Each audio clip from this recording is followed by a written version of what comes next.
आपण आत्ता आहे सांगलीची एक वैभव असणारं प्रतापसिंह उद्यान। या प्रतापसिंह उद्यानमध्ये पूर्वी वाघ, सिंह, मगर अशा अनेक प्रकारचे प्राणी होते आणि ह्या प्रतापसिंह उद्यानला भेट देण्यासाठी सांगली, मिरज, कुपवाड आणि बाहेरच्या गावातीलही अनेक पर्यटक सांगलीमध्ये प्रमुख आकर्षण म्हणून प्रतापसिंह उद्यानला भेट देत होते। पण सध्या प्रतापसिंह उद्यानमध्ये वेगवेगळे पक्षी इथं पक्षी संग्रहालय करण्यात येणार असे सांगून कोट्यवधी रुपये ह्यावरती खर्च करण्यात आले।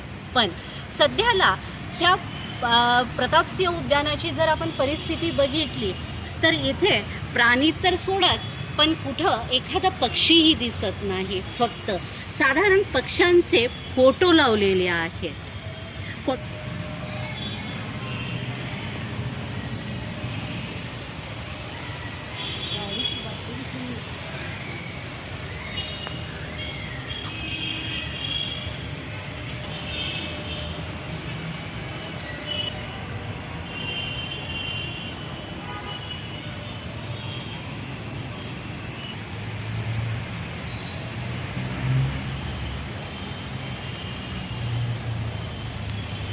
कोट्यवधी रुपयांचा कचरा करून जर सर्वसामान्य नागरिकांच्या प्रत्येक पैशाचा चुराडा महापालिकेकडून होताना दिसून येत आहे।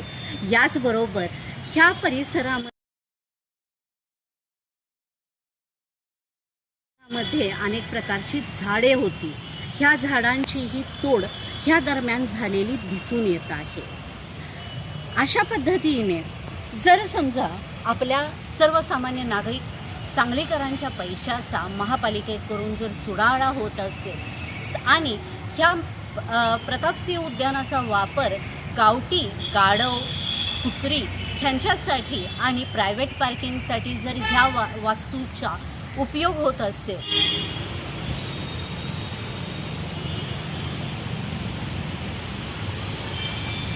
तर ह्या सर्व घडणाऱ्या घटनेला जबाब कोण विचारणार आणि ह्याचे उत्तर महापालिका देणार का? अमन एक्सप्रेससाठी मी तस्लीम।